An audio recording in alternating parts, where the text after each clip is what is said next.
Aquela noite, eu estava sentada à mesa da cozinha, com uma caneta na mão, revisando os extratos do plano de saúde e a lista de preparativos pré-cirúrgicos que o médico tinha me enviado. Minha cirurgia de substituição de quadril estava marcada para julho, uma data que levou um ano inteiro para conseguir. O plano cobriria uma parte, mas os R$7.000 que faltavam teriam que sair do meu bolso, guardados numa poupança que abri só para isso. A ligação do Tiago veio do nada. Mãe, no próximo mês, vamos levar os pais da Camila para as Maldivas. Só uma semana para relaxar. Achei que tinha ouvido errado. Onde? Maldivas? Ele respondeu como se fosse a coisa mais natural do mundo. Acabamos de reservar os voos e o hotel. É um resort all-inclusive. Snorkel, spa, tudo incluso. Os pais da Camila nunca viajaram para o exterior. Queremos que eles curtam pelo menos uma vez. Fiquei sem palavras na hora. Um nó se formou na minha garganta. Você tá me contando isso agora? Perguntei, tentando manter a voz firme. Tá tudo confirmado. Só queremos dar uma pausa, sabe? Os pais dela estão envelhecendo. Não queríamos esperar muito. E o Caio? Perguntei. Ah, você e o pai cuidam dele. Claro, ele tá sempre grudado com vocês. Não é a primeira vez. Ele disse isso com a maior naturalidade. Mas o que realmente me abalou não foram os planos de viagem, e sim a resposta que ele deu quando perguntei, antes de desligar, de onde você tirou o dinheiro? Uma pausa. Peguei um pouco daquele cartão da poupança médica. Você disse que se eu precisasse, podia usar. Meu cérebro explodiu, num grito silencioso. Aquele era o fundo que juntei por mais de um ano. Nunca disse que ele poderia usar em caso de emergência, para bancar uma viagem para a praia, debaixo de coqueiros. Aquele cartão era para o depósito da cirurgia, para a enfermeira particular de recuperação e para as contas do hospital. Não para pagar a entrada de um resort. Nem tive tempo de reagir quando ouvi uma risada do outro lado da linha, leve, despreocupada, como se ele já estivesse imaginando a brisa do mar. Então, mãe, tá tudo certo, ele disse, e desligou. Fiquei lá, segurando a caneta com tanta força que meus dedos ficaram brancos. O Carlos se aproximou do sofá, franzindo a testa ao ver minha cara. O que foi? Levantei os olhos com a voz rouca. Eles usaram o dinheiro da minha cirurgia para as Maldivas. Ele ficou quieto por uns segundos antes de murmurar. Perderam a noção. Na sexta à noite, o Caio finalmente adormeceu depois de chorar muito. Coloquei ele no berço com cuidado e cobri com uma manta. As pestanas dele ainda estavam molhadas. Ele murmurou algo sem sentido no sono enquanto eu ficava ali, me sentindo como se tivesse sido arrastada por um campo minado de cansaço. Minhas costas doíam tanto que eu mal conseguia ficar reta. O Carlos se agachou atrás de mim, massageando minha lombar. Até a voz dele parecia exausta. Esse menino corre que nem louco. Acordou antes do sol nascer. Olhei para o relógio na parede. 22h30. Desde que abri os olhos às 6, não sentei por mais de alguns minutos. 3 refeições, birras sem fim, sonecas que demoravam uma eternidade para convencer e uma pilha de fraldas sujas para lavar. Tudo porque eles disseram, vocês têm experiência. Meu cabelo parecia grisalho de tão cansado. Minhas bochechas estavam tão secas que começaram a descamar. Não cortava o cabelo há meses. A mulher que me olhava no espelho parecia 10 anos mais velha do que eu realmente era. Enquanto massageava as têmporas latejantes, a porta se abriu. O Tiago chegou em casa depois de um dia longo no escritório. Trocou os sapatos e foi direto para o sofá, sem dizer nada. Ligou a TV. O canal de esportes favorito dele estava passando, com a torcida vibrando por um gol como se nada tivesse acontecido. Como se ele não tivesse me ligado no dia anterior para dizer que pegou o dinheiro da poupança reservada para minha cirurgia e recuperação. Aquela poupança que juntei real por real durante um ano, com um único propósito: pagar minha cirurgia de quadril e tudo o que viesse depois. Fiquei olhando para ele por um tempo. Ele estava relaxado, com uma perna apoiada na mesinha de centro, alheio ao jeito que eu o encarava. Jantou? Perguntei. Ainda não, mãe. Faz um macarrão ou algo assim. Ele disse sem desviar os olhos da TV, trocando de canal. Não respondi. Levantei e fui para a cozinha. O Carlos me seguiu, com o rosto tão sombrio quanto o meu. Deixa que eu faço. Você tá exausta, tem que acordar cedo amanhã para levar o Caio pro parquinho. Parei ele com a mão no braço e peguei a panela. Não, eu faço. Nós dois sabíamos o que o outro estava pensando. Não precisava de palavras. Tinha muita raiva, mas não era hora de mostrar. Ainda não. Quando a água começou a ferver, o Tiago entrou e se encostou no batente da porta. O Caio tá inquieto? Acabou de dormir. Respondi sem levantar os olhos. Ele assentiu, como se estivéssemos falando do tempo. Tô pensando em colocar ele numa aula de natação quando voltarmos. Apertei a espátula com mais força. Ele continuava falando do depois das férias, como se tudo estivesse garantido. O Carlos, que ainda estava na cozinha, me olhou com os olhos semicerrados, mas não disse nada. Perguntei, por que vocês não arrumaram uma creche pro Caio enquanto estiverem fora? Ele deu de ombros, com um sorriso como se fosse óbvio. Achamos que vocês cuidariam dele e, para ser honesto, os pais da Camila merecem conhecer o mundo. Eles não viajam desde que se aposentaram. Soltei uma risada fria. E você acha que talvez a gente também mereça conhecer o mundo? Ele não respondeu, só olhou para o celular. O ar ficou pesado, como se tivesse sido sugado da sala. Lembrei da noite que ele me ligou. Não dormi, só fiquei encarando a conta na mesinha de cabeceira que dizia orçamento cirúrgico, no topo. Levei 14 meses para conseguir aquela consulta. O médico disse que se eu não operasse e caísse de novo, talvez não voltasse a andar sozinha. Não queria morrer, nem passar o resto da vida numa cama. Mas agora, aquele dinheiro da cirurgia tinha virado sol, bangalôs e brisa do mar. Um nó se formou na minha garganta, um peso no peito, mas nenhuma lágrima caiu. Mãe, apressa a janta, tá? Tô morrendo de fome, ele gritou. Apaguei o fogo, servi o macarrão e não disse nada. Ele voltou pro sofá, comendo enquanto via o jogo, chupando o molho como se o mundo estivesse em perfeita ordem, sem nem olhar para o silêncio que se esticava entre mim e o Carlos como uma corda. Naquela noite, o Carlos e eu estávamos deitados lado a lado no quartinho de hóspedes da casa do Tiago, sem dormir. O quarto era pequeno e escuro. As cortinas nunca fechavam direito, e no verão parecia uma sauna, no inverno, uma geladeira. O ar frio sempre entrava por uma fresta na parede, como se fosse algo vivo tentando se enfiar nos ossos. Mudamos de Minas Gerais para ajudar com o Caio, para tirar a pressão deles, e acabamos num quartinho onde mal cabia uma cama, quanto mais duas. O Carlos virou de lado e sussurrou. Graça, deixa isso pra lá. Cuida do Caio por uns dias. Não precisa colocar ele no meio. Fiquei olhando o fio de luz da lua que entrava pela persiana, fino como uma fita, apertando cada vez mais meu peito. Carlos, até quando a gente vai se sacrificar? Todos os compromissos que fiz ao longo dos anos começaram a piscar na minha cabeça como um filme velho, quadro a quadro, todos carregados de ressentimento. Quando o Caio nasceu, larguei tudo em Minas, nosso jardim, nossos amigos, e vim para cá com 2 malas para ajudar a Camila a se recuperar. Ela teve uma cesárea e demorou para melhorar. Cozinhei cada refeição com cuidado, consultando guias de pós-parto, contando calorias, gramas de gordura. E o que ela disse? Graça, tá muito gorduroso, não parece saudável. Antes que eu pudesse responder, ela me passou o tablet. Toma, esse é o plano alimentar que meu médico recomenda. Só segue. Dei uma olhada na lista. Purê de couve, pão de linhaça, mousse de salmão. Metade dos ingredientes eu nunca tinha ouvido falar. Mas fui lá e comprei tudo o que ela pediu, mesmo que isso significasse pegar 3 ônibus só para achar uma loja que vendesse iogurte grego sem lactose. E mesmo assim, nenhum obrigada. Quando o Caio fez 1 ano, as coisas não melhoraram. Pioraram. Ela disse que eu segurava ele errado, que isso podia afetar a coluna dele. Disse que eu vestia ele com roupa quente demais, que estava causando alergia. Disse que a papinha que eu fazia não estava bem triturada, que era grossa para o estômago dele. Cada coisa que eu fazia, ela criticava com precisão, sempre terminando com: eu li sobre isso.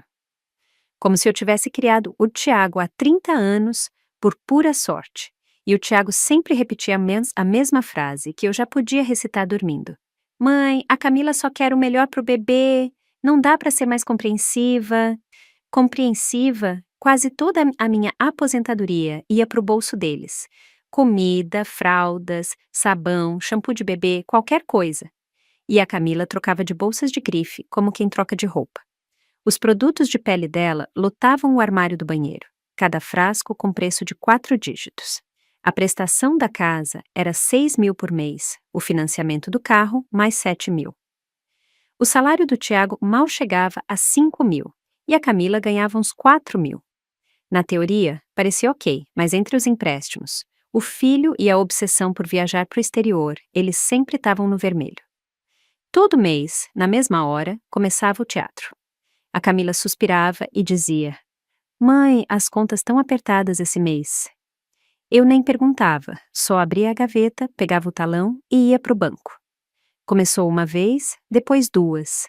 Com o tempo, virou um ritual mensal, um subsídio que eles esperavam que eu desse, como se eu tivesse assinado um contrato de avalista, como se eu devesse isso a eles. Quando o Tiago ficou desempregado por uns meses, nem hesitaram em pedir ajuda.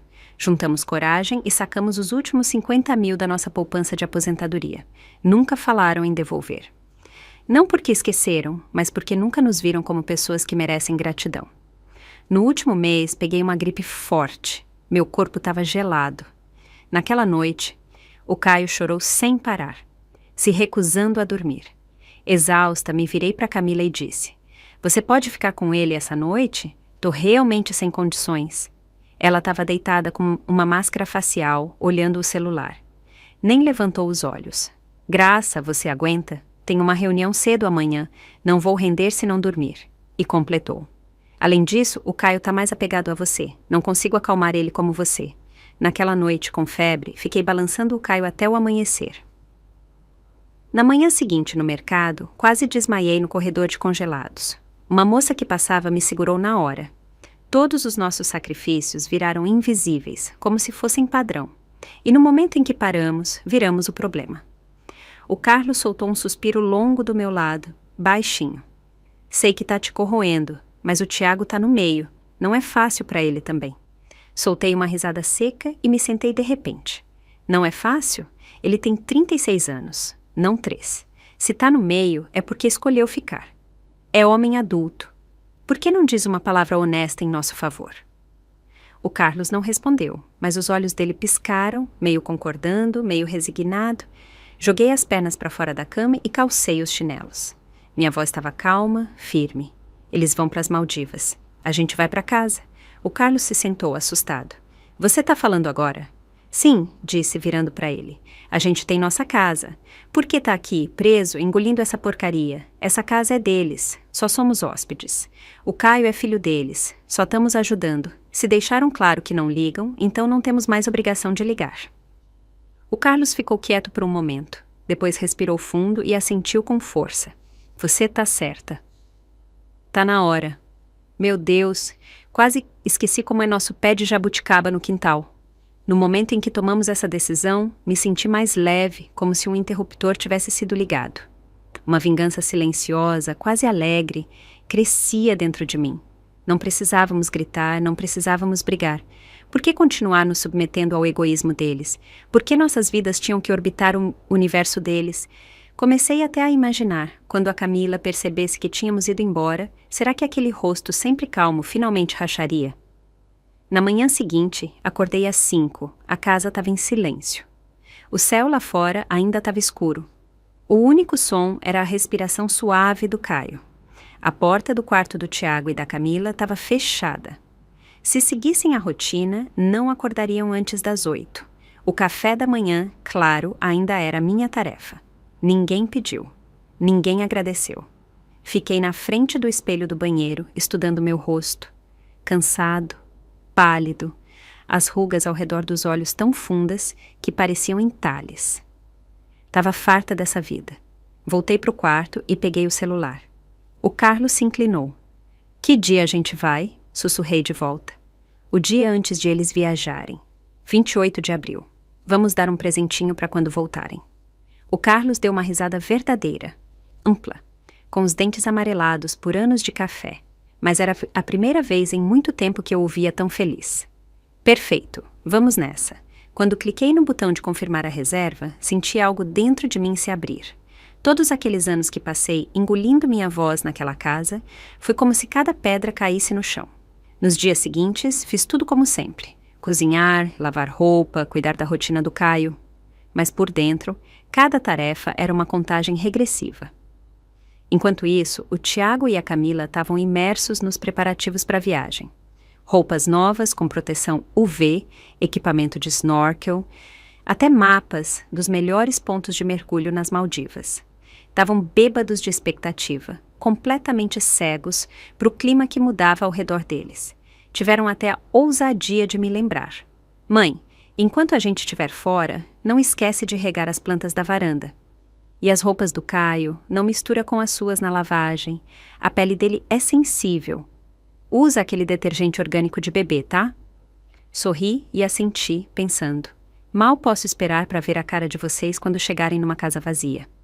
Na manhã do 28 de abril, deixamos as malas na porta em silêncio. O Caio ainda dormia profundamente. Não acordamos ele. Dei uma última olhada na cozinha, na sala, na varanda. Cada canto que limpei, onde cozinhei, onde carreguei um bebê chorando. Foi uma despedida silenciosa de anos de trabalho invisível. Não contamos para ninguém, sem bilhetes, sem despedidas, só fomos embora. O táxi esperava na esquina. O motorista ajudou com as malas no porta-malas. O Carlos deu um tapinha leve no meu ombro. Assenti, fechei a porta do carro e soltei um suspiro longo.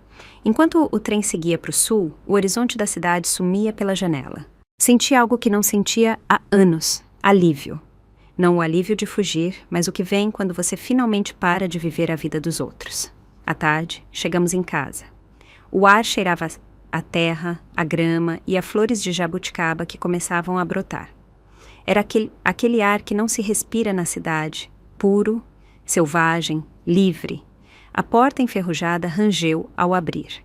Tudo parecia igual a como deixamos 3 anos atrás. Tranquilo, familiar. O pé de jabuticaba no quintal ainda estava lá, as ramas mais cheias. Tinha mato ao longo da cerca e o sino de vento da janela da cozinha estava coberto de poeira. Mas enquanto estava ali, meus olhos ardiam de emoção. Deixamos as mochilas no chão. O Carlos pegou as ferramentas. Eu peguei um balde. Ele foi consertar a cerca do quintal. Eu comecei a esfregar as janelas. Cantarolamos enquanto trabalhávamos, mais leves do que nos últimos anos. A luz do sol entrava pelos pisos de madeira da nossa casa antiga, trazendo o cheiro de lenha e flores de manjericão. Não demorou para uma voz familiar chamar do quintal.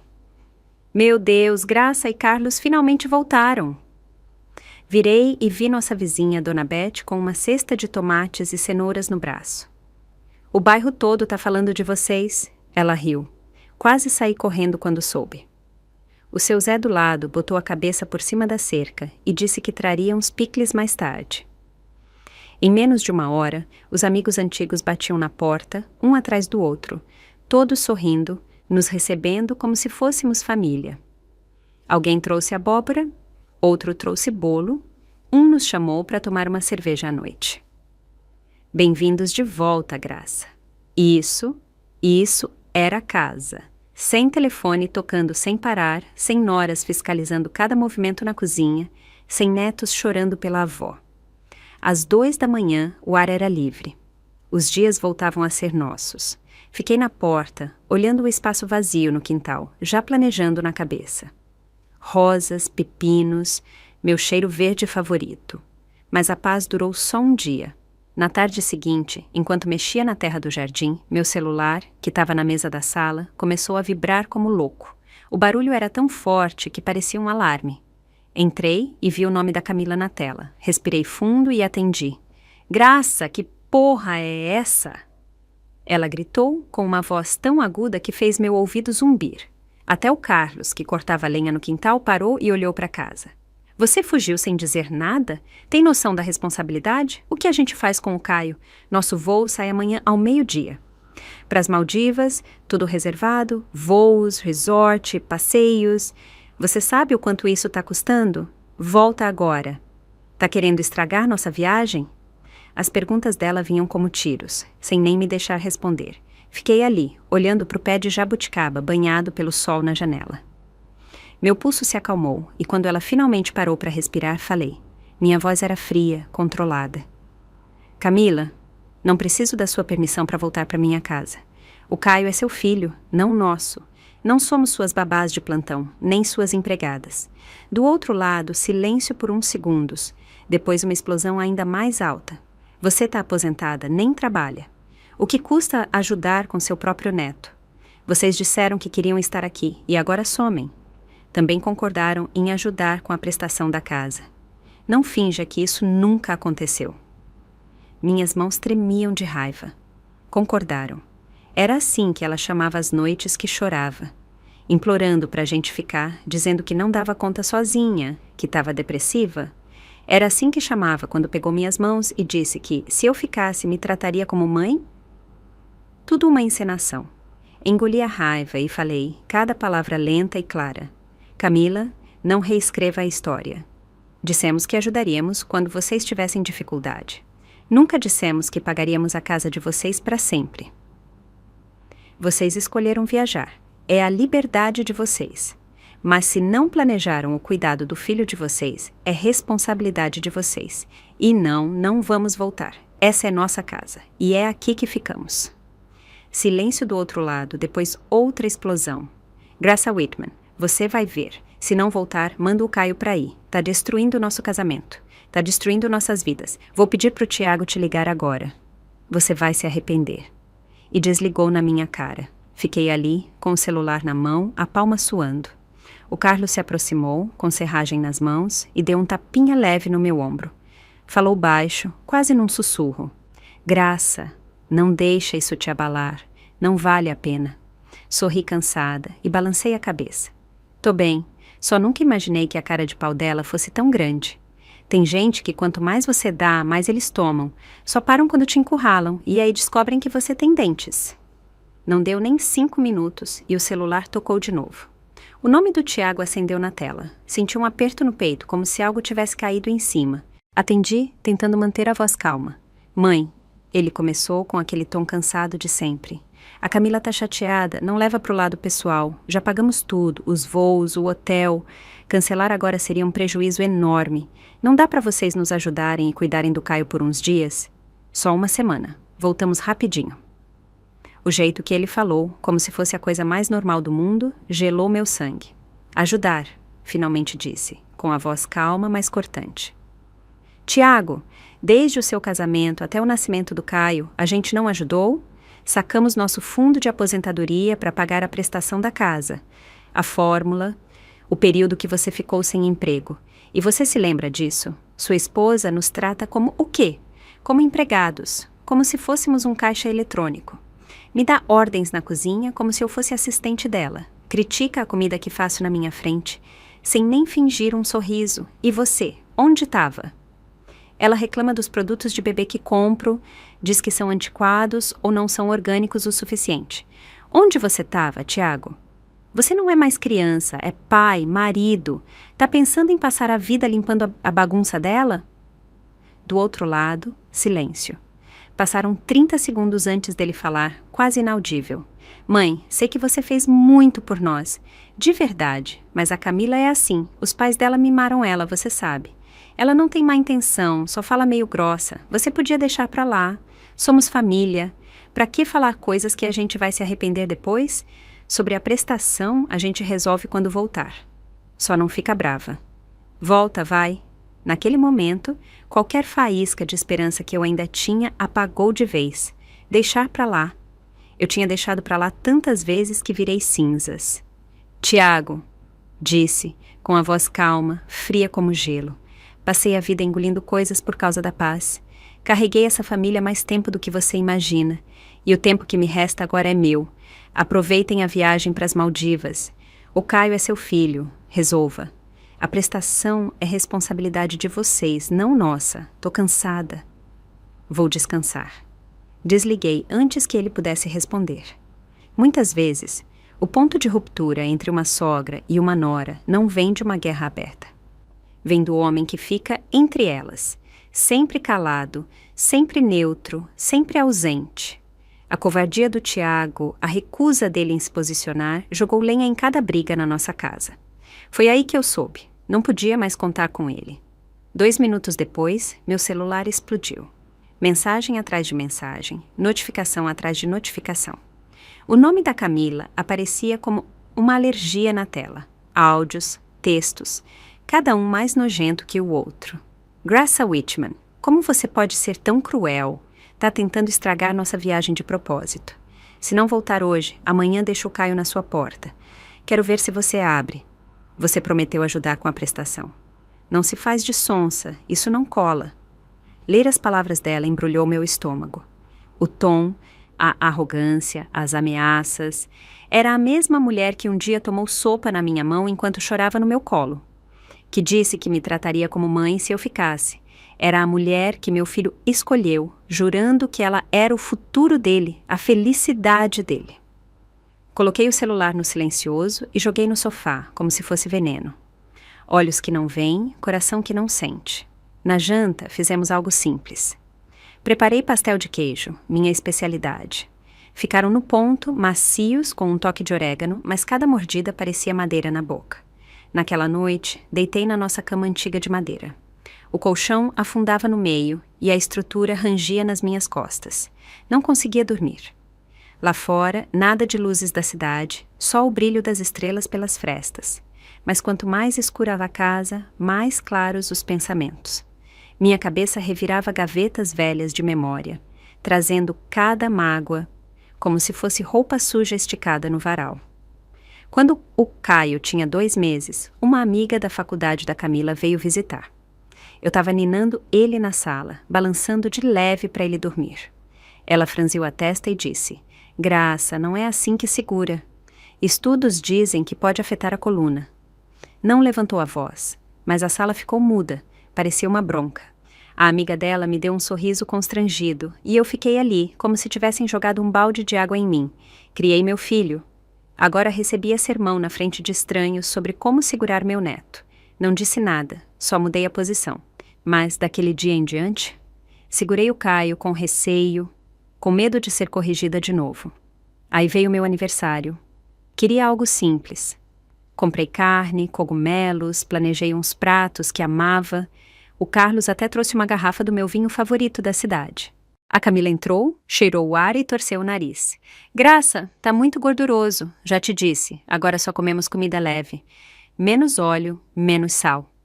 Pegou o celular e pediu delivery. Uma salada, peito de frango grelhado. Eu e o Carlos sentamos à mesa enquanto ela mastigava e mexia no celular. A comida que preparei ficou intocada. Meu aniversário virou desaprovação e um pedido de aplicativo. Cada lembrança, cada ferida, era como uma faca escondida no cobertor. De dia, você não sente. Mas de noite, ao se mexer, ela te corta. Eu dizia para mim mesma: tenha paciência, é pela família, pelo seu filho. Mas aprendi que paciência não cura. É um veneno lento. Quanto mais você engole, mais invisível você fica. Achava que estava segurando a família. Na verdade, só alimentava uma fera que queria mais. E agora não tinha mais limites para ceder, nem linhas para cruzar. No dia seguinte, a Camila mudou de tática. Como não respondia às ligações, nem às mensagens, ela mandou a mãe dela. A Sônia se achava uma consultora educacional aposentada. Foi vice-diretora de uma escola pública e falava com um tom de superioridade. Quando meu celular tocou com o nome dela, não esperei uma conversa, e sim um show. Uma pressão disfarçada de papo de família. Atendi, e a voz dela era mais suave que a da Camila, mas aquele tom arrogante de quem se acha moralmente superior ecoava alto. Oi, Graça. Aqui é a Sônia, mãe da Camila. Sei que as coisas ficaram meio tensas, mas nós, mais velhas, temos que ser compreensivas com os jovens, né? O Tiago e a Camila estão muito estressados. E uma viagem curta como essa pode ajudar muito o casamento deles. Daria um tempo para eles se reconectarem. Me encostei na porta da cozinha, ouvindo ela falar de manutenção de casamento e compreensão como se fosse a Bíblia. Quase ri. Compreensão. Cadê essa compreensão quando eles reservaram os voos e o resort sem nem conversar com a gente? Fomos nós que impedimos eles de viajar? Rasgamos os passaportes, trancamos as malas. Sônia disse, calma. Nunca fomos contra as férias deles. Entendemos a importância do descanso, mas o Caio é filho deles, não nosso. É responsabilidade deles organizar a viagem, não nossa. E, francamente, usar meu dinheiro para bancar a viagem não foi correto. Silêncio. Ela claramente não esperava que eu fosse tão direta. Bom, pode ser, disse, com a voz tensa. Mas o Caio é muito pequeno, não pode ficar sozinho. Vocês são os avós, não podem lavar as mãos e deixar ele na mão. E vamos lá, Graça, vocês estão aposentadas, tem tempo. Ajudar um pouco não é parte de apoiar a próxima geração? A Camila cresceu numa família confortável. Não está acostumada com dificuldades. Criar um filho é novidade para ela. Quase soltei uma gargalhada. Não está acostumada com dificuldade? E eu, nasci com um bebê numa mão e um manual de fraldas na outra? Também não fui treinada para ser mãe. Resolvi na raça, como toda mulher. Sônia, disse, ainda calma. Criamos o Tiago. Era nossa responsabilidade e fizemos. Agora só queremos viver em paz. Não é pedir muito. A voz dela ficou um pouco mais aguda. Mas, Graça, não te dá paz saber que o Tiago e a Camila estão bem? Sobre a prestação, os jovens de hoje estão sob muita pressão. Você e o Carlos têm condições. Não é bem educado dar uma mãozinha? Se eles atrasarem o empréstimo, vai afetar o Caio. Você não quer isso. Lá estava a lógica dela. Se sacrificar pela ilusão de uma próxima geração estável. Sônia, cortei afiada, o dinheiro que temos é para os nossos remédios, nossa comida, nosso futuro. Não somos banco, nem ONG. Não devemos nada a ninguém. Se não podiam pagar a casa, não deviam ter comprado. A vida é feita de escolhas, não de sonhos.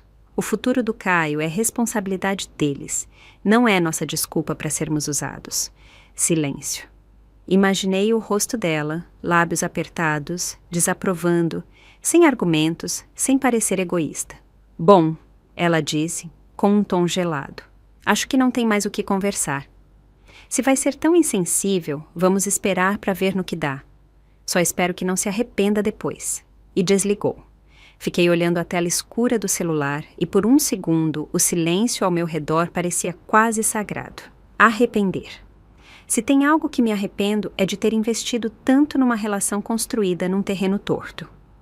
Foram todas as vezes que deixei a culpa calar meu instinto. Todas as vezes que alimentei o egoísmo de alguém porque não aguentava ser chamada de egoísta. Antes que eu pudesse largar o celular, outra notificação apareceu. Um áudio encaminhado do Tiago. A foto de perfil da Camila e o título familiar. Você recebeu um áudio. Toquei e a voz dela saiu gritando pelo alto-falante, entre lágrimas falsas, tão aguda que cortava. Tiago, tá me ouvindo? Olha o que seus pais estão fazendo.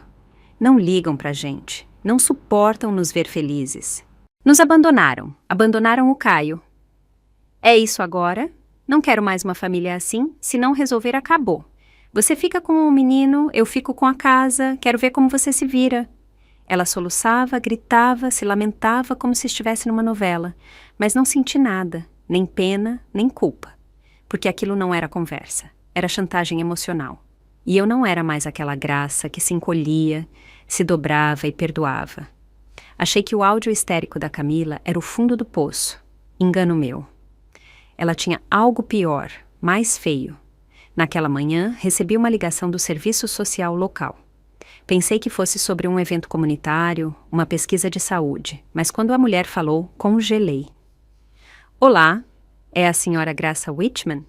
Estamos ligando para verificar discrepâncias na documentação de tutela compartilhada entre a senhora e Caio Whitman. Algumas assinaturas não conferem e precisaremos da sua presença para corrigir. Fiquei paralisada. Que tutela? Foi apresentada pela sua nora, Camila Ellis, respondeu a mulher educada como se lesse um roteiro. Segundo o pedido de auxílio para cuidado infantil que ela protocolou, a senhora é cotutora, o que autorizou o governo a depositar parte dos benefícios na conta do Caio Whitman, agora registrada também em seu nome. Fiquei no meio da cozinha, com o celular tremendo na mão. Ela usou meu nome. Falsificou um acordo de tutela e pediu benefícios sociais do governo no meu nome. Depois de deixar claro que eu tinha terminado, ela ainda teve a cara de pau de me envolver nisso. Nunca assinei nenhum documento de tutela, disse, pronunciando cada palavra. Nem autorizei ela a protocolar nada em meu nome. Quero que congelem todas as contas ligadas a esse pedido agora e me mandem cópias de tudo que ela apresentou. Vou contratar um advogado. Sim, senhora, respondeu a mulher rápida. Iniciaremos o processo imediatamente. Desliguei com o coração batendo forte, não de medo, mas de raiva. Isso não era mais só uma briga de família. Era roubo de identidade, fraude. Ela não só passou do limite, como ateu fogo nele e dançou nas cinzas. O que era isso? Eu devia ser avó para o resto da vida, sem voz, sem saída, só explorada em silêncio até morrer. Abri meu notebook e procurei o e-mail que o Davi, sobrinho de um amigo da faculdade do Carlos, me passou no último Natal. Ele agora era assessor jurídico na Secretaria de Assuntos Públicos do Estado. Enquanto gravava um áudio recapitulando a ligação, escrevi o assunto do e-mail: revisão legal, uso indevido de identidade e fraude de benefícios. Em 1 hora, o Davi retornou: Graça, se isso for verdade, é fraude contra a Seguridade Social. Você precisa começar a juntar documentos. Vou colocar alguém da assistência jurídica no caso. Tá pensando em prestar queixa? Sentei à mesa da sala, onde já tinha organizado uma pilha de papéis. A retirada do aval da hipoteca, a revogação do pagamento do plano de saúde, o congelamento da poupança de aposentadoria. Cada um preparado para o dia que eles esqueceram que eu era gente, não uma carteira ambulante. Não comecei isso, Davi, disse fria. Ela só me tratou como se eu já estivesse morta. Depois da ligação, entrei nas redes sociais. Na hora certa, lá estava o golpe clássico da Camila. Um post longo, anônimo, vago o suficiente para ser legalmente seguro, mas venenoso. Nunca vi alguém tão cruel. Minha sogra largou tudo e fugiu um dia antes da nossa viagem, abandonando uma criança pequena demais para entender o porquê. Ela diz que quer viver para si, mas já parou para pensar que, quando você vira mãe, sua vida não é mais sua? Os likes e comentários vinham em ondas. Alguns concordavam, outros se juntavam, um até escreveu: o que está acontecendo com essa geração de avós? Não respondi. Fiz print de tudo e mandei para o Davi. Corrente de provas intacta. Por volta das 4 da tarde, o Carlos chegou da cidade com o rosto sério. A Carla da mercearia disse que o post da sua nora está em todos os grupos locais. Ela insinua que você roubou o fundo do Caio. Diz que você fugiu e deixou eles na mão. Sorri. Frio, calmo. Ela pode me chamar de ladra o quanto quiser, disse. Mas está prestes a descobrir que a lei é mais fria que eu. Peguei o celular e liguei para o Tiago. Dessa vez, não esperei ele falar. Tiago, fala para sua esposa apagar todos os posts que fez sobre mim, entrar em contato com o serviço social e retirar formalmente o pedido fraudulento. E ela precisa cooperar com a investigação. Senão, vou prestar queixa contra Camila Ellis por roubo de identidade e fraude contra a Seguridade Social. Usar meu nome já é motivo para processo. Do outro lado, só respiração, até que a voz dele saiu, fraca, baixa. Mãe, precisa mesmo fazer isso? Ela não me deixou escolha, disse. E você ajudou ela a pular do penhasco. Te avisei. Não aperta uma mãe até o limite e espera que ela continue sendo sua empregada. Não precisa me amar, mas vai parar de me usar.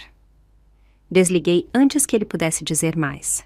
No dia seguinte, recebi um e-mail do Davi. Caso aceito. A Camila receberia uma notificação formal de investigação em 30 dias. Se as acusações fossem confirmadas, ela enfrentaria uma multa de 5 a 10 mil reais, além de uma mancha no histórico de crédito por 5 anos. Na mesma tarde, o Carlos recebeu uma ligação da irmã da Camila. Ela foi afastada, disse. A empresa acusou ela de roubo de identidade e fraude. Pediram para ela não aparecer na sede por enquanto. Assenti, não disse nada. Ela subiu essa escada sozinha. Deveria agradecer que não chutei para ela cair de cara. Às 3 da tarde, o serviço social ligou de novo. Senhora Whitman, chegamos a uma conclusão preliminar sobre o pedido de tutela falsificado que a senhora denunciou. Uma audiência formal será marcada. Se a outra parte não cumprir, o caso será encaminhado para a promotoria. Obrigada por avisar, disse, calma. Se precisarem de mim no tribunal, estarei lá. E naquele momento soube que tinha vencido. Exatamente às 8 da noite, o Tiago ligou. Coloquei no viva voz e fiz questão que o Carlos ouvisse tudo. Ele parecia um aluno pego colando na prova. Mãe, a Camila pirou. Hoje ela deixou o Caio no meu escritório. Disse: seus pais não falaram que agora o menino é sua responsabilidade? Então cria. Desligou o celular. Não sei onde ela tá. Será que, só por uns dias, você pode ficar com o Caio? Interrompi antes que ele continuasse. Tiago, deixa uma coisa clara. O Caio é seu filho. Não adotei ele. Ele fez uma pausa. Mãe, só dessa vez. Juro que não tem outra opção. Devia ter pensado nisso antes de ela bater a porta e sair, disse fria. Tiago, no dia que cancelei seu cartão adicional, tomei uma decisão. Sua bagunça não é mais meu problema. Você escolheu esse casamento, escolheu essa vida, agora leva. A voz dele subiu, com um toque de desespero.